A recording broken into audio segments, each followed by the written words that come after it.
Gil Alexander. It's Kelly Bidlin. Hello. Producer number 9. So much more than a producer. Live at Bar Canada at the Day, downtown Las Vegas. How you doing, man? Doing well, doing well. This is one of these rare mornings, and we do this 5 days a week, 12 months a year. Done it for, 7.5 years now. We don't really, we always launch into what are people betting, and we will do that later with college basketball. Jared Smith will be here to discuss that. Kai McKeon from Three Man Weave. Jason Weingart with all his bets. This is one of these rare mornings, Kelly, where we have all kinds of, betting and potential betting news. The potential betting news, which I'm not sure it's betting news, but it is the NFL, so we must discuss here off the top is, and we'll get to the hip drop in a minute, because that tackle has been banned. But this just came down right before the show, because yesterday they were saying, will the NFL will the NFL owners vote on this new kickoff proposal? Yeah. They weren't sure if they were going to vote on it today or not. They have, and it has passed. I'm a little shocked it came about this quickly. Because, the reports you were hearing a couple days out of the meetings was, there's kind of this, strong opinion to push it back like a year and consider this more. But no, we are here. New kickoff, people. When they want to do something, they do something quick. So this is a format that originated in the XFL. This is visually, it will remind you immediately. You'll be like, oh, yeah, I remember that from the XFL. New alignment rules. And it's pretty complicated, too, in terms of explaining it. Once we see it in action, we'll get it. We'll do a visual of it, too. But the new alignment rules represent the most significant on-field rule change for the NFL in years. And the purpose of this is actually, yes, to continue to reduce the number of concussions and head injuries and big collisions in the NFL, but also in this case to reverse more than a decade of declining return rates. It'll go into effect for a year, but only they only make it a year because they're anticipating tweaks to it afterwards. They don't anticipate changing it ever. But here are the nuts and bolts of it, and there's a lot of nuts and there's a lot of bolts. There really is. The kicker's going to be by himself. That's the first thing. The kicker's going to be by himself at the 35-yard line.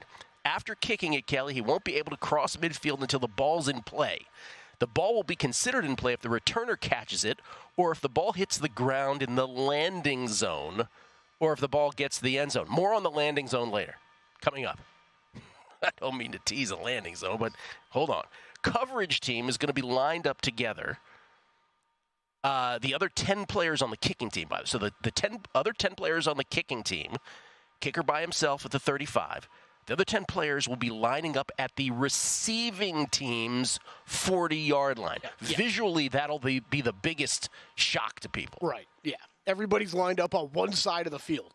Each player has to have at least 1 foot on the 40 before the play can start. Also, the kicking team has to have 5 players on each side of the ball, so they won't be able to load up on one side, so it doesn't really change onside kick things in that respect.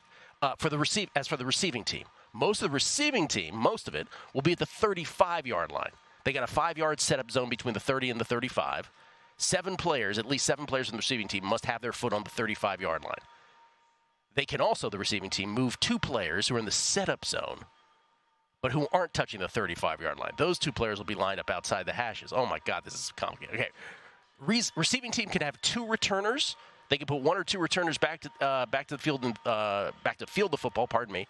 But if they decide to use just 1 runner, I hate when they use utilize for no reason. I could just use the word use. They decide to use just 1 runner, then the extra player will have to line up in the setup zone between the 30 and the 35. All right, let's show the visuals. There's the visualization on the screen if you're watching at VSiN.com. I don't know if you can see that, but that's the big thing is just the kicker by himself back there at the 35. Everybody else is on the other side of the field. Again, very small distance between the coverage team and the receiving team there, between the 40 and the 35-yard line. And then what you're going to have, basically you're being penalized for kicking touchbacks. So there is an incentive for the kicker to kick it into the landing zone so you get a return, but nobody can move until the returner has the ball where it's and nobody's getting a 30-yard start to bash into somebody else. For a kickoff, by the way, for a kickoff after a safety, the formations will be the same. An onside is likely going to change too, Gil. I don't know if that. I haven't gotten to exact details this morning, but what was being considered was onsides you would not be able to do until the fourth quarter, and you'd have to declare that you are doing an onside kick. Do you have to so say? I'm not even getting to that. Do you have to say something, and then at the end of the sentence go, "I do declare"? Because that would it's make like it Michael fun. Scott. I declare bankruptcy. I do declare. I declare an onside kick. What is the landing zone, you ask? I thought you'd never ask. Okay, that's between the receiving team's goal line and the receiving team's 20. The coverage team and the blockers on the receiving team. This is the other point, Kelly. It goes on, like the details of this. The coverage team and the blockers on the receiving team cannot move until the football has either been fielded or touches the ground in that landing zone, as you were just trying to describe. No fair catches. Fair catches are donezo. Yes. If the kickoff is caught on the fly in the landing zone, then there will definitely be return because fair catches are prohibited. Oh, my God. There's also 3 different variations of touchbacks. Sorry to start the show this way, y'all, but this is kind of... I tried to simplify. Yeah, just go read up on your own. Yeah, touchback at the 40, touchback at the 30, touchback at the 20. We'll have to see it in action. Yeah, we will. Well, since I just teased that, I'm not really quick to judge on this one, though, Gil. It's a radical change, so it's one we're going to have to get used to. Okay, but here's... But I'm okay with more returns. Let me just explain those since I brought them up because people are going to wonder. 40-yard line, kickoff doesn't make it past the return team's 20, then the ball's considered out of bounds. Return team will get possession at the 40 or 25 yards from the spot of the kick. Mm-hmm. If the ball's kicked out of bounds, the receiving team will get the ball at its own 40 or the spot where the ball went out of bounds. 30-yard line touchback is if the ball's kicked into the end zone on the fly, then the receiving team gets a touchback at its own 30. That also applies if the ball's kicked out of the back of the end zone. Touchback at the 20s if a ball hits the ground in the landing zone and then rolls into the end zone, doesn't get returned. So, my God, we have a lot to learn. Okay. From a betting standpoint, there's no way to really know now, but the number of returns will be increased for sure. Mm-hmm. And so I guess in theory, then the number of possibilities of much better field position, even by rule, right, before even a return, even by rule, benefits the offense, all while reducing, again, collisions. That's one of the main points of all this. So I guess, in theory you can say scores will increase.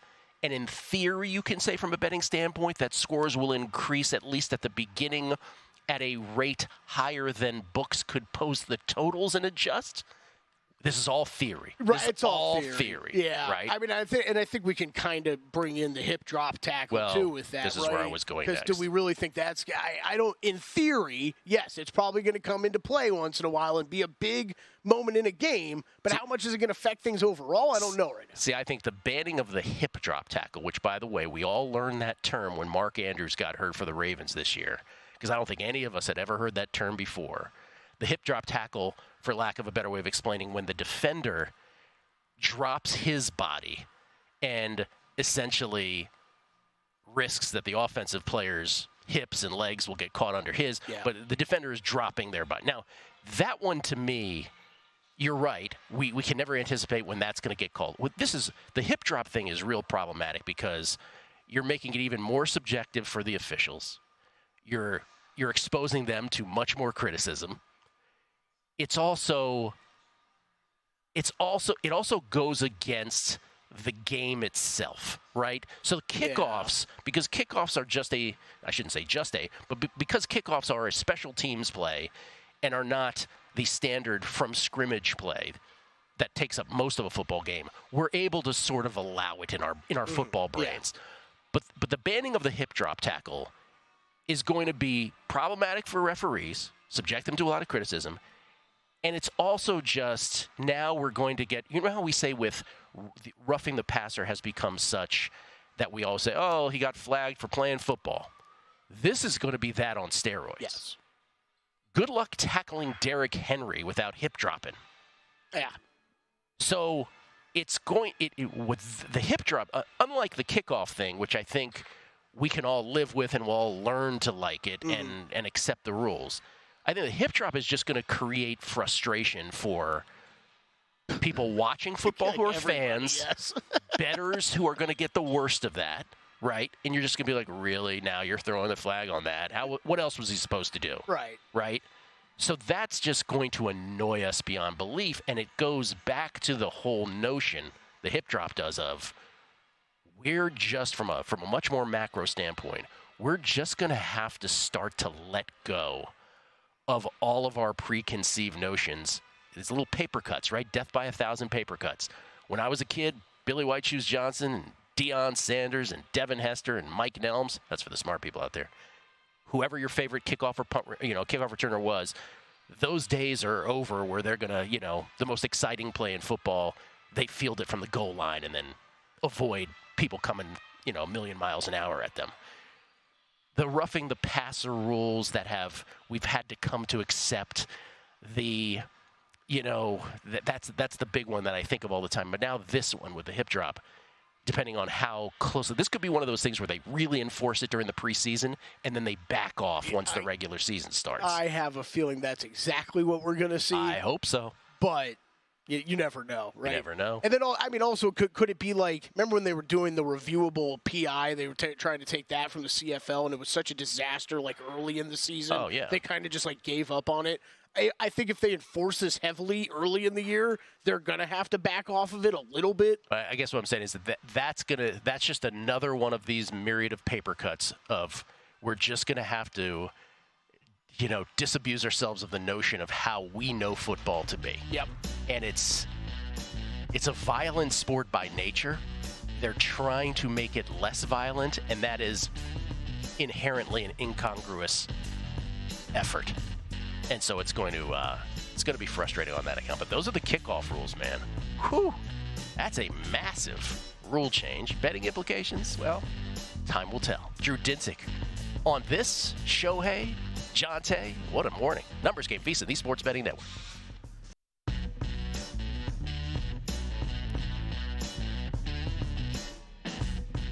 A numbers game on VSiN, the Sports Betting Network. With so many bottles to choose from, it's easy to find your favorite all at the lowest prices for over 30 years. Find what you love and love what you find at Total Wine & More. Drink responsibly. Be 21. It's Gil Alexander, Kelly Bidlin, live from Bar Canada at the D. It's a numbers game. We get tweets at Beating the Book. This is from Mako, Shades of Mako. I know Baltimore is close to the pulse of the show.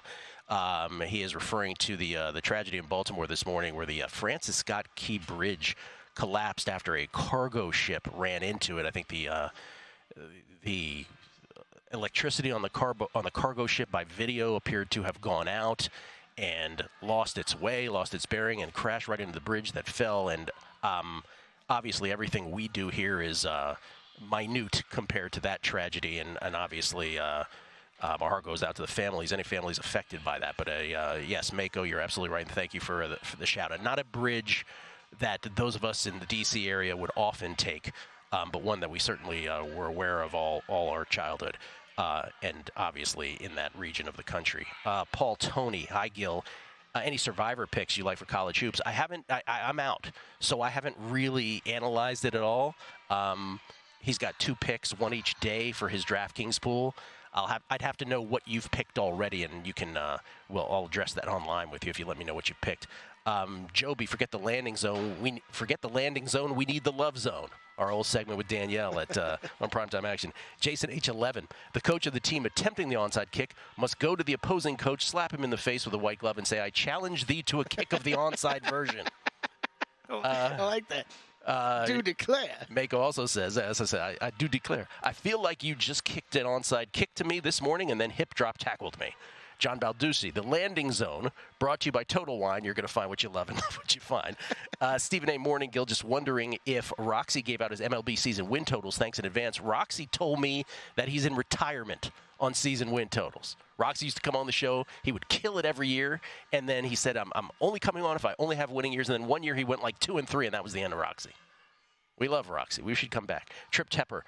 I hereby declare the intent to onside kick, Your Majesty. The NFL is now becoming a flag football Shakespearean tragedy. That was the other thing. J.J. Watt put out this tweet yesterday, and he referred to flags, and all the mainstream media guys thought he was talking about, the referees are going to throw more flags. No, he's talking about it's flag football. That's what he was referring to. So anyway, the other big thing before we get to Drew here is Shohei Ohtani.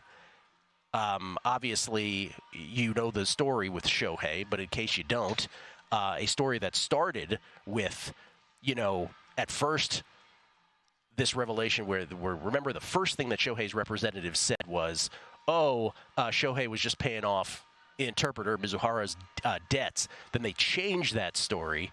And yesterday, Shohei had a press conference, millions of dollars, $500K at a time, basically, but millions of dollars wired into an illegal bookmaker's operation. Eventually, after being wired, which is the wiring part of that, the legal part. No mention of, by the way, betting on baseball, which in the words of Gene Steratore would elevate to a flagrant 2. Doesn't rise to a flagrant 2. It's more of a common foul in this world, as long as there's no baseball betting. But yesterday, Shohei had a press conference and said, we didn't know which way he was going to go with this. He went with the direct of, this was stolen from me. The interpreter lied, and this money was stolen from me. So disassociating himself with him being the one betting, saying that it was all the interpreter who was doing it. And so there's two camps on people trying to interpret this, one of which is I think 90% of sports bettors appear to have this, which is, Shohei, it's obviously Shohei's bets. I've had at least 3 DMs from people, not kidding, one of whom went with the, I have the same bookie in L.A. that was taking the money from Shohei. Could be right, I don't know. One that said, the same person that told me about Shohei told me about Jonte. We're getting to that in a minute. Everybody's got an angle on it, and they say, clearly, obviously, Shohei's the one betting this. Okay, that's one take. Maybe you're right, maybe you're wrong. There's also the take of, you know what, Shohei's just telling the truth. And the world is riddled with stories of famous, wealthy people, Billy Joel, Tony Braxton, let's just talk music alone, who have amassed a fortune, and then the fortune was stolen from them by handlers, staff, managers, whomever, who they just weren't watching their money, and it got stolen out from under them. Now, in the case of Billy Joel or Tony Braxton, they go out, they have a concert tour, they make a ton of money back. Right. But the world is riddled with those kinds of stories, so who's to say that Shohei wasn't one of these guys, and Shohei makes more than all the people I just mentioned, right? Shohei in the hundreds of millions of dollars. Who's to say that he didn't lose? If his interpreter was the one who was managing the whole thing and he trusted him, who's to say this didn't happen? So I guess what I'm saying is, for everybody to immediately jump to, it was absolutely Shohei. Maybe you're right, but maybe you're not. Yeah, I can almost guarantee there's going to be more that comes out about this, so I'm not rushing to make a judgment on that side of things, Gil.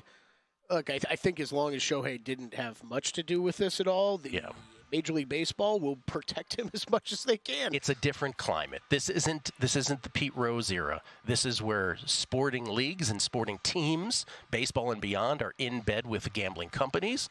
And so it's a lot more interwoven, and it ain't the same thing. And again, as long as no allegation of betting on baseball is part of this too, it doesn't rise to the level of a flagrant 2, as I said, it's a common foul, I don't know where this goes at this point. That is juxtaposed against Jonte Porter of the Toronto Raptors, in case you missed this last night. He's under investigation by the NBA following multiple instances of betting irregularities over the past several months. At question, 2 games, one on January 26th against the Clippers, and increased betting interest on the under for his props, which for the night were set at 5.5 points, 4.5 boards, 1.5 assists, also under a half three-pointer. That evening, he played 4 minutes before leaving the game because of what the Raptors said was an aggravation of an eye injury he had suffered 4 days earlier. Porter went under on all those, obviously. DraftKings reported the next day that his props were the biggest winners of the night for bettors. And then March 20th against the Sacramento Kings, he played just 3 minutes before exiting because of what the Raptors said was an illness and did not return. Didn't score after attempting one shot, had 2 boards. 7.5 points, 5.5 boards were his props that night. DraftKings again reporting that his props were the number one moneymaker for the night in the NBA. Reportedly upwards of $10,000 and $20,000 on Jonte Porter props. That's also part of this, which is like, who's taking that? Yeah. So this to me is a little different than the Shohei thing because this feels real guilty to me. I think this is real different from the Shohei thing. Because he's only making $450K. So if he's trying to bet 10 or 20K, or if someone on his behalf is trying to do it, that would be a significant amount of money for someone like that. Yeah, there's I'm sure Drew knows more about this stuff too, but this is there's been Discord channels that have been coming out. Like, this might get real ugly real quick. Let's bring in Drew Ditzig, everybody. Whale_capper, who we usually have for 2 full segments, but so much is going on this morning. We apologize to Drew, both the host of the Deep Dive podcast and, of course, NBC Sports Bet the Edge, courtesy of the Progressive Guest Line. What do you think, Drew, on all that? Man, the Shohei one is just weird. We're definitely not getting the whole story.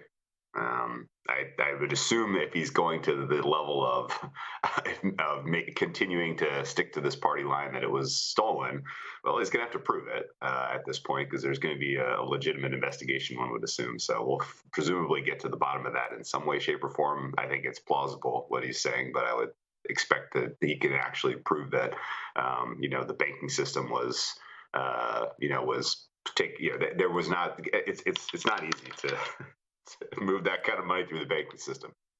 This isn't Bitcoin. This is not self-custody of this type of money. But or is it something that in the end Shohei can just say, well, I'm not pressing charges? Yeah, if that's the case, then that makes it even more strange. The Dejounte Porter one is more interesting because, the stories of the DraftKings. This was the biggest win for the bettors. That stuff usually misses me in one ear out the other type. Yep. I just am not tuned in for that. But I did remember seeing the Dejounte Porter and be like, wait, what? Huh?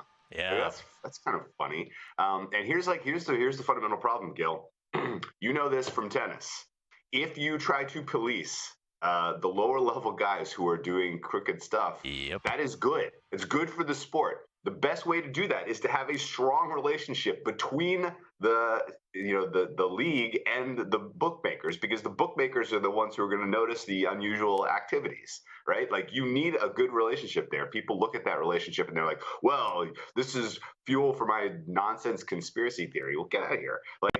That is a good thing to have, that good of a cooperation between a league and a bookmaker. And the problem for the leagues is if you are aggressively policing anything within your sport, let's use steroids and cycling as an example. Use betting at the at the ITF and the challenger level in tennis as an example.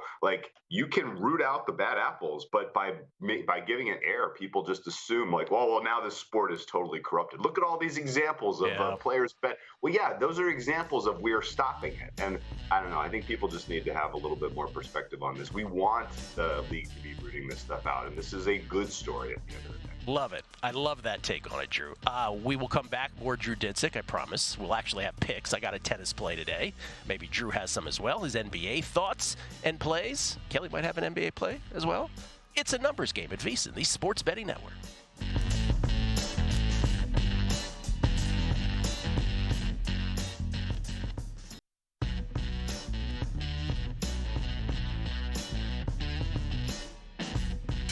A numbers game on VSiN, the Sports Betting Network. Start betting smarter with a VSiN Pro subscription. Sign up on a VSiN Pro annual subscription today and get your first year for only $199. That's instead of the typical price of $240. Just use promo code ANG. Get VSiN Pro access to everything we do for an entire year, including our daily best bets with the leaderboard to see which VSiN expert has the hot hand, betting splits to show you where the money and bets are moving for every game, betting systems, premium analysis, and 24/7 video access, plus access to our March Madness betting hub with picks for every game of the tournament. Remember to use promo code ANG, though. ANG, like a numbers game. Get your first year of VSiN Pro access for only $199. Sign up today at VSiN.com/subscribe. It's Gil Alexander. It's Kelly Bidlin. Live from Bar Canada here at the D on a numbers game. I was just saying off air, too, with both the Dejounte and the Shohei stuff, there's little details that need to be fleshed out. One, on the Shohei case, Shohei made the distinction of did not willingly wire the money. That's a huge distinction of I wire the money, right? So that one's a little clearer. The Dejounte case, they mentioned that DraftKings says, it's the biggest winner of those two nights in question. And then they throw in the $10,000, $20,000 detail, and you're left to assume that it was at a legal shop, but I don't know. Maybe it was at an offshore somewhere. I don't know. Who knows? So those are complicated. We'll move on from that. By the way, more NFL news. They've moved the trade deadline back from after Week 8 to Week 9. Not a big deal, but there you go. There's another bit of NFL news. We bring back Drew Dinsick from both the NBC Sports Bet the Edge and Deep Dive podcast, the latter of which he co-hosts with Andy Molitor, the former of which with Jay Croucher at NBC Sports. Drew, the other, the thing that we were talking about earlier was the new kickoff rule. Can we can we draw a line from that to a betting implication? And the other one is the hip drop tackle, which is just putting a lot of burden on the officials. It's going to cause a lot of frustration for everybody, fans, bettors alike, and really reminds one of when they brought in more of the helmet-to-helmet definition. You know, when a receiver would, you know, naturally in a football play would lean over, and then a defender would do the same thing, and then they'd flag the helmet-to-helmet. And you're like, it's a football play. What else is he supposed to do? So it leaves it open for the hip drop as well. I'm curious if you think either of the kickoff or the hip drop has betting implications, and if so, which more? Yeah, I think in the long arc, these are type of rule changes that should induce higher scoring. A slight uptick in totals. We're coming off of a season where totals were aggressively adjusted down because of the quality of quarterback play in general. And I think this is kind of, it's very, very soft, emphasis here. And I doubt we see lots of these calls, but I think in the long run, it's going to kind of take a little bit of the juice out of the defense. The defense is, the refs tend to take these types of new rules very casually early on. In fact, if we see I don't know, like 6 or 7 weeks go by and it hasn't been called, and people are like, kind of forget that the rule exists, and maybe somebody spins up a story when one isn't called that's somewhat consequential. Be like, remember when they put that rule in and nobody's actually calling it? Well, like this is an example of where it would have mattered, right? And then eventually it starts to get called a little bit, and then maybe 3 years down the road it's more regularly enforced. But I have a tough time seeing that the hip drop is ultimately going to be a major portion of any type of game flow. The kickoff rule a little bit different. I do think you're going to basically, in general, going to see better field position. This looks like it has opportunity to give special teams coordinators a little more to do in terms of just coming up with something interesting as far as kickoff goes. And I think if you're given teams with particularly the elite teams, elite quarterbacks, giving them the ball at the 25, 30, 35 yard line in general, I think you're going to see pretty, maybe a decent uptick in scoring from some of the better teams. And, particularly in end of game situations, this really does change, I think, a lot of the calculus of any sort of in-game model in the fourth quarter in particular. If you're expecting an end of game score and answer type of situation with field goals, and then I think this makes the calculus a little different now with the shorter field to shorter yardage to gain required to make a field goal. So I think ultimately these are going to probably make scoring a little higher, and I doubt that it's enough of a swing that you're going to see adjustments in the market close until you actually start to see the proof in the actual scores of the game. That's what we hypothesized earlier on the show as well. Let's switch over to the NBA. In a league where, let's just take last night just off the top, the Spurs beat the Suns without Wembanyama, because of course they did. The Hawks came back from 30 to beat the Celtics, because of course they did. And the Rockets are never losing another game and are trying to make the play-in. I don't know how people say about other people who bet other sports that they don't like. I don't know how you people bet this sport. Well, Drew and Kelly, I don't know how you people bet this sport. Let me just say that. How has your season gone, and what do you like tonight? NBA season's gone well, and last night in particular was pretty sick. I had the Hawks, which was enjoyable because I was ready to turn it off after first quarter, down 22. I'm like, okay, well that was a dumb bet, and then they win outright, which was wild.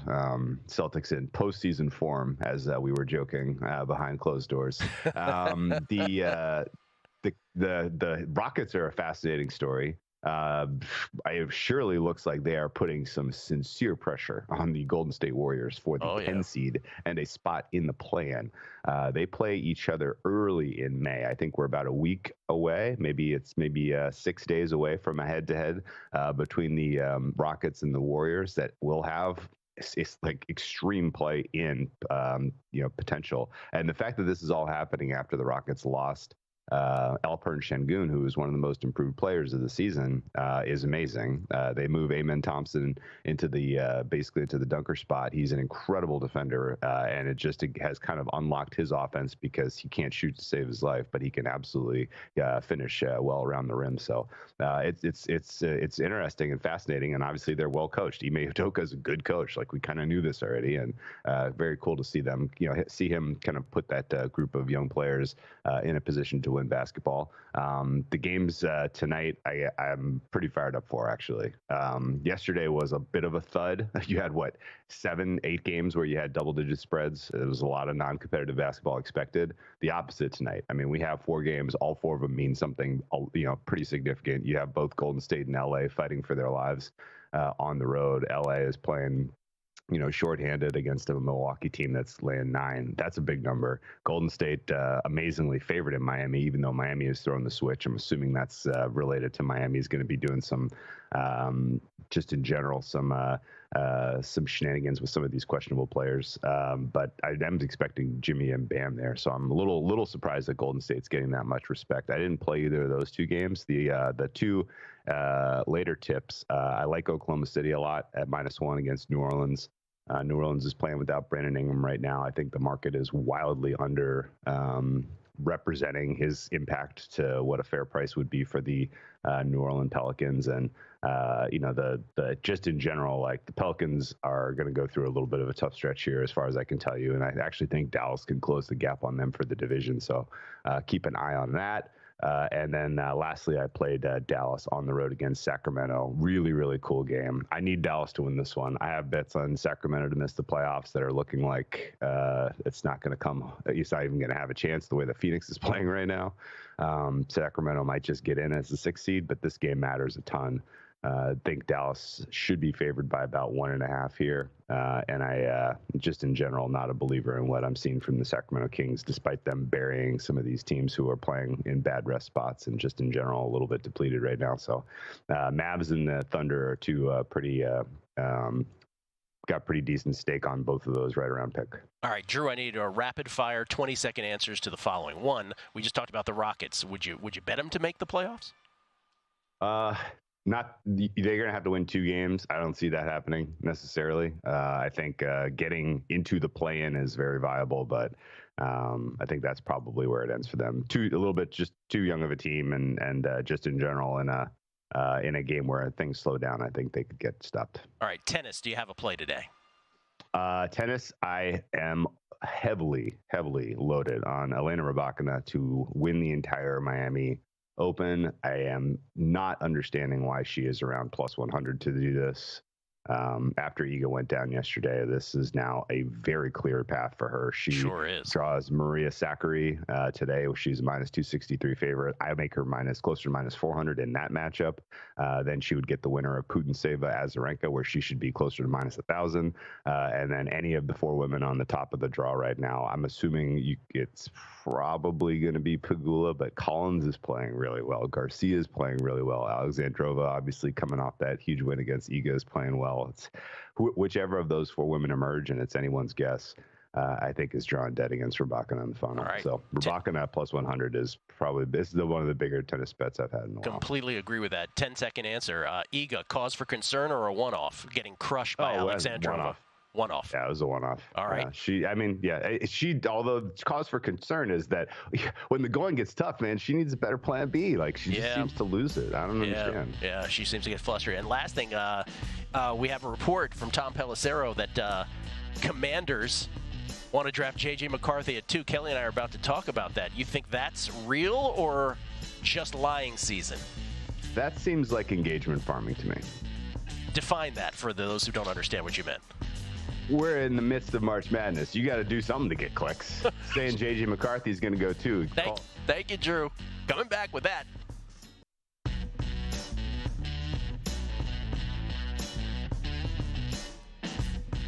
A numbers game on VSiN, the sports betting network. There's never been a better time to have skin in the game with DraftKings Sportsbook, because right now we have a VSiN exclusive offer for new DraftKings customers. Earn a $500 bonus bet for every $1,000 you wager.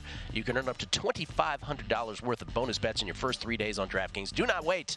Download the app now. Use code ANG when you sign up and earn a $500 bonus bet for every $1,000 you wager now. Quite the deal. Again, use code ANG. Gil Alexander, Kelly Bidlin. We get tweets at Beating the Book.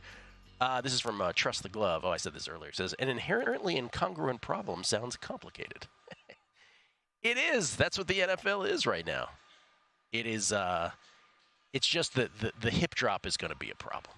It's going to be a problem. Yeah. It doesn't have any direct line gambling implications like the kickoff might, but it's going to be a problem for everybody, including, by the way, including the officials the most, right? Like, here, go ahead, officials, call this subjectively. That's of all the things we complain about in officiating in every sport, us designing a rule with that much gray area is the worst thing we could do. Roughing the passer, head-to-head contact, and now this. And I'm not. You're right. And I'm not trying to say that there shouldn't be a rule. I understand what they're trying to do, but when you leave things up to interpretation as much as this, we're only going to complain about it. And I'm not. And by the way, it also needs to be said that, you know, if you could avoid the hip drop tackle, then then you absolutely should try to, because, you know, it's easy for us to complain about it as viewers, but, you know, if you're the guy whose career is altered by getting hurt by one of those, or if your favorite team has a key player who does, you're going to feel differently about it. So I get it. Right. I'm not trying to dismiss it entirely. Right, exactly. It's just that it's an inherently violent game, and good luck. Vegas Regular chimes in on that. He says, they changed the kickoff and now no hip drop tackles. I am so stoked for the flag to be broken out in a couple of years. It just ain't football anymore. This is from Mako. Believes the Jonte incident will be way more influential than we realize. Primetime, good morning, Gil and Kelly. I have been following Jason Weingarten on this Ohtani stuff. Let's get a special segment from Jason on this. You know what? He's coming up later on the show. By the way, we're also doing a Beating the Book MLB preview pod after a numbers game this morning. Me, Jason, and Mark Borchard return back from the dead. Yes. I can't believe it's opening day in 2 days. Yeah, special numbers game investigation reveals that the baseball season is beginning in 2 days. Spring training always has this magical effect every single year, Gil. Even years when I covered it, where it's you get into spring training and then you're like, somewhere in the middle of it, you're like, man, this thing lasts forever. Like, this spring training lasts way too long. Because it feels like it started way too early, too. And then 2 days later, you're like, oh, wait, it's about over and opening day is about to occur. Cool. Never mind. Also, March Madness was a week later, so it got lost in the shuffle, at least from how our sports brains work. Yeah. You know? By the way, I do have a tennis play. We split our tennis plays yesterday. Hit on Yulia Putintseva. Seb Korda as a dog couldn't quite get there. First two sets he split with Uber Urkacz. Thinnest margin, like one bad shot by each of the players split the first two sets, and then Seb Korda got broken in the third set, and that was all she wrote because Urkacz was a total serve bot yesterday. So we split on those. Water under the bridge. One play this morning, but I got to tell you, it starts in 12 minutes, and I got a better number last night. Again, VSiN.com/picks. All the picks of every host and every guest in every sport on this network at VSiN.com/picks for Survivor. And so last night, Kelly, I went with Tomas. Let me say this correctly. Tomas Machach. Tomas Machach, which in our phonetic pronunciation would be Thomas Machak. But it's pronounced Tomas Machach. New numbers game rule. Yes, you have to pronounce it as people would read it on their sports book. So he's a Czech player. That's his actual pronunciation, and then our American pronunciation of it. But I got him at -121 against Matteo Arnaldi.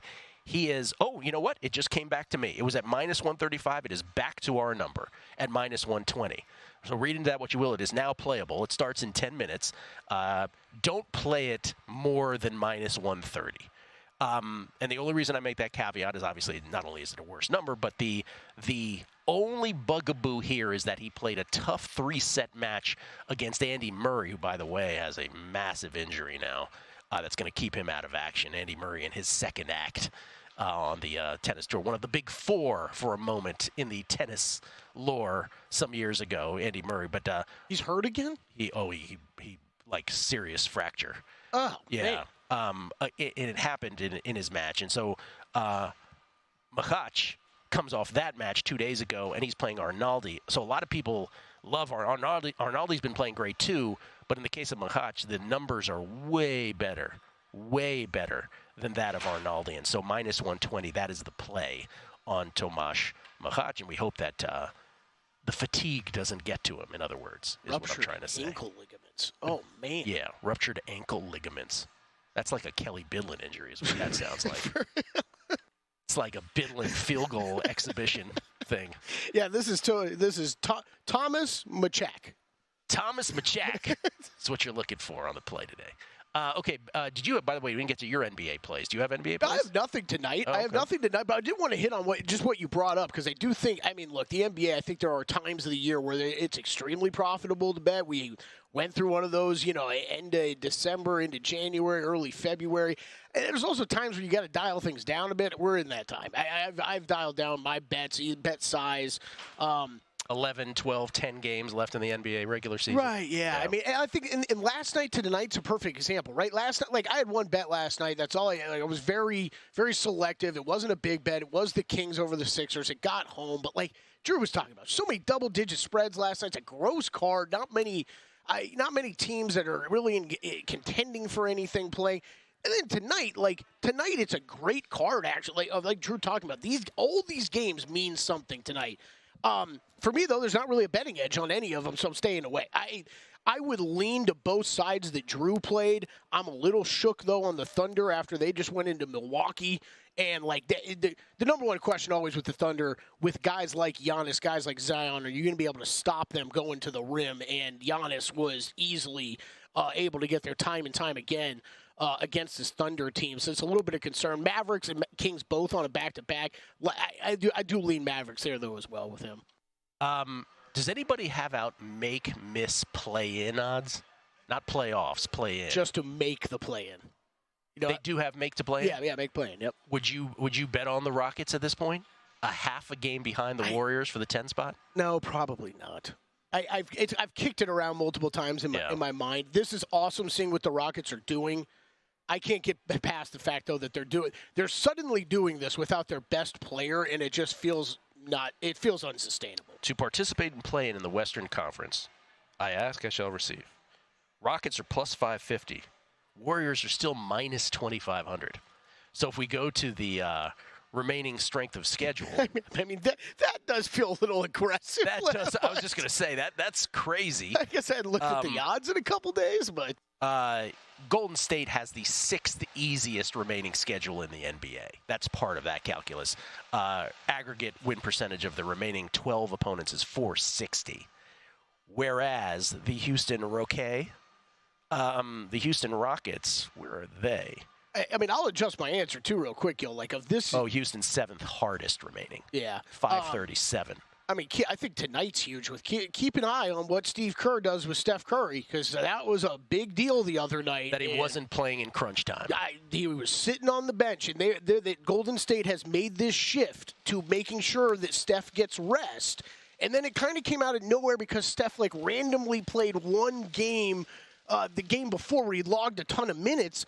So Kerr wanted to make sure he got him extra rest, and it kind of came back and bit him. And I'd hate to say, because it's a catch-22. I understand what Kerr's saying, but Golden State ain't going anywhere if Steph's not on the court as much as humanly possible. Yeah, but that feels like just a one-time load management thing, doesn't it? I doubt we'll see that again. No, because his minutes have been lowering. They've been lowering his minutes here the past couple weeks. Like in crunch time, I doubt if. Oh, I would hope in the last 10 games, or it's 12 actually, and Houston has 11 left. In that short span of the end of the season, if it's the difference between making the play-in and not, I don't think Steve Kerr is going to go load management in crunch time. I would think so too, but that shocked me the other night, Gil. It shocked me. It's 82 games, man. It's a weird season for Golden State right now. I don't know. This is your kid. This is you kids. Your NBA. It's not my NBA where Jordan played 82 games. How much? We love Steve Kerr. I thought his comments were a little, odd the other night. Making it act like it was not that big of a deal. And you're like, you see where the Rockets are in the standings? Well, again, Rockets' 7th hardest remaining schedule. Aggregate win percentage of remaining opponents, 537, and the Warriors, the 6th easiest remaining schedule. Aggregate win percentage of their remaining 12 opponents, 460. So that's part of it. They play each other one more time, head-to-head this year. We'll come back. We'll talk college basketball on the other side with Kai McKeon from 3-Man Weave, and then we will get into some more NFL. J.J. McCarthy, will he go number 2? And season win totals are out. It's a numbers game at VSiN, the Sports Betting Network.